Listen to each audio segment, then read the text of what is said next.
Bonjour, bienvenue sur jean-pierre-vilatte.com. J'ai le plaisir de vous présenter une nouvelle formation vidéo sur les nouvelles versions EBP Pay Pro 2018. Nous verrons comment créer votre dossier, nous verrons donc comment créer les fiches salariés, réaliser les bulletins de paye, nous verrons comment effectivement mettre en place un plan de paye adapté à votre entreprise. Donc nous verrons comment bien paramétrer ce qu'on appelle des variables, des rubriques de brut, rubriques de net, rubriques de cotisation. Nous verrons ensuite bien, comment adapter les profils et ensuite nous verrons tout le traitement de paye une fois que les bulletins de paye sont réalisés. Nous verrons donc tous les traitements mensuels.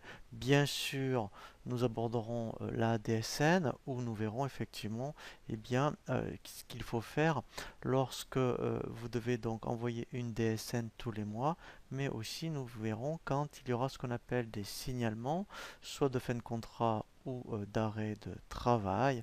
Et nous verrons bien sûr à la fin de la formation comment clôturer votre exercice. Le premier tutoriel que je vous propose sur cette nouvelle formation vidéo est la création de votre dossier. Lorsque vous lancez la première fois EBP Pay, vous avez cet écran de bienvenue où vous avez ici donc l'option pour créer un nouveau dossier. Donc c'est ce qu'on va faire. Je vais me laisser guider par un assistant. Je fais suivant. Voilà. Ici en fait il a détecté que j'avais à la fois la compta et la gestion commerciale. Donc en fait, si vous avez tous les logiciels, je vous conseille de tout installer dès le début. Même si par exemple vous dites, eh bien moi je vais commencer par la paye et que la gestion comme je la commencerai admettons qu'en janvier 2018. Eh bien il faut l'installer maintenant et lier les dossiers dès maintenant. C'est très compliqué après si vous le faites un peu plus tard, parce qu'en fait il faut faire ce qu'on appelle des synchronisations et sincèrement c'est beaucoup plus complexe que si dès le départ vous pensez à installer tous les logiciels et quand lui il détecte tous les produits, vous les liez dès le début. Voilà. Donc moi je vous le conseille fortement. Je continue. Suivant. Voilà. Donc quand on est en version monoposte, ici, donc c'est poste client-serveur. Je continue. Suivant. Ici, donc, je vais indiquer le nom de mon dossier. Je vais l'appeler EBP Pay. Voilà, donc là, en fait, eh bien, c'est vraiment de l'administratif. Donc là, moi, je vous invite vraiment à l'indiquer. Moi, pour gagner un peu de temps, donc là, je vais rien mettre. Donc là, en fait, hein, il faut mettre vraiment vos informations administratives dans votre SIRET, votre code APE. Ah, alors, il vaut mieux bien le faire, hein, parce qu'après, vous verrez, même quand on fait une DSN ou une DDSU, hein, toutes ces informations, c'est bloquant, hein, si après on ne le gère pas. Alors, moi, de toute façon, après, je reviendrai dans un jeu d'essai où toutes ces informations sont déjà rentrées. Voilà, donc là, moi, je vais le décocher parce que ça prend un peu de temps à la création.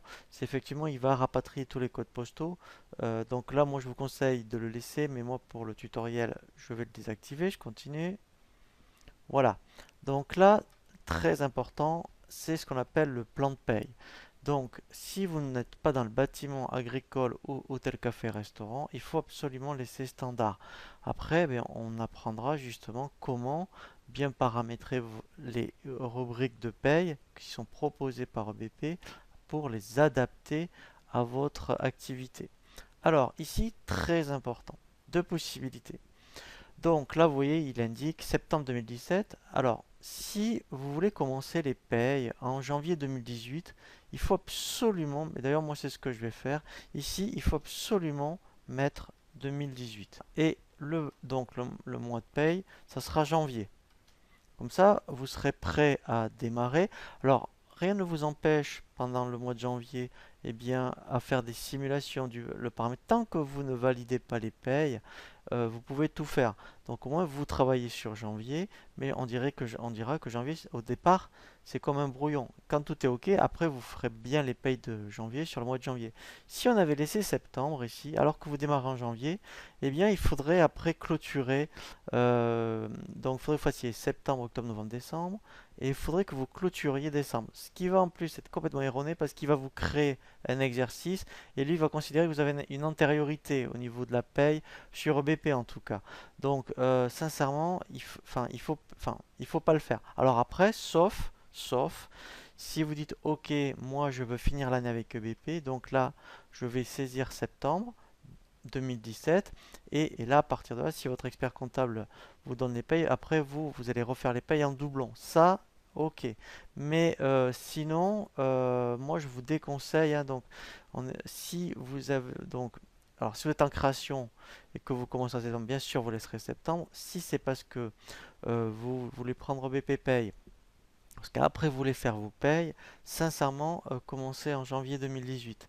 Parce que si vous commencez en septembre, il va vous créer un historique qui n'a pas lieu d'être et qui sera erroné en plus, puisqu'il n'y aura que 4 mois. Voilà, donc ça c'était une précision importante. Donc moi du coup je vais laisser janvier 2018. Ici on laisse tout par défaut. Donc code IDCC, c'est le code de la convention collective. Donc là ben, il suffit de l'indiquer. Et là vous mettez le libellé de votre convention. Et là il faut mettre le numéro d'adhésion de l'URSSAF. Donc ça c'est très important. Donc si vous avez tout maintenant, vous faites le maintenant. Après je vous montrerai effectivement si on n'a pas tous les éléments. On peut créer le dossier rapidement et après on va voir où rentrer toutes ces informations. Je fais suivant. Alors là, c'est très important. On aborde la partie congé payé. Dans un dossier standard, eh bien, on clôture au mois de mai. Si vous étiez dans le bâtiment, ici, vous clôtureriez au mois d'avril. Voilà, donc je vous l'indique ici. Après, c'est la gestion des congés payés. Donc, on reviendra hein, sur toutes ces notions. Jour ouvré, jour ouvrable. Donc, jour ouvré, c'est quand on a un de 0,8, jour ouvrable de 5. Normalement, on laisse la règle la plus avantageuse pour l'indemnité de congé payé et pour les N-1. Voilà, donc ça c'est pour le compte de formation. On laisse tout par défaut. Voilà, donc là je continue. Suivant. Voilà, donc ça c'est l'organisme de la médecine du travail. Donc là, ben, il vaut mieux le mettre, hein, mais c'est pas bloquant. Sinon, je vous montrerai où c'est qu'on l'indique un peu plus tard. Donc je continue. Suivant. Voilà, donc là, c'est les dates d'exercice courant.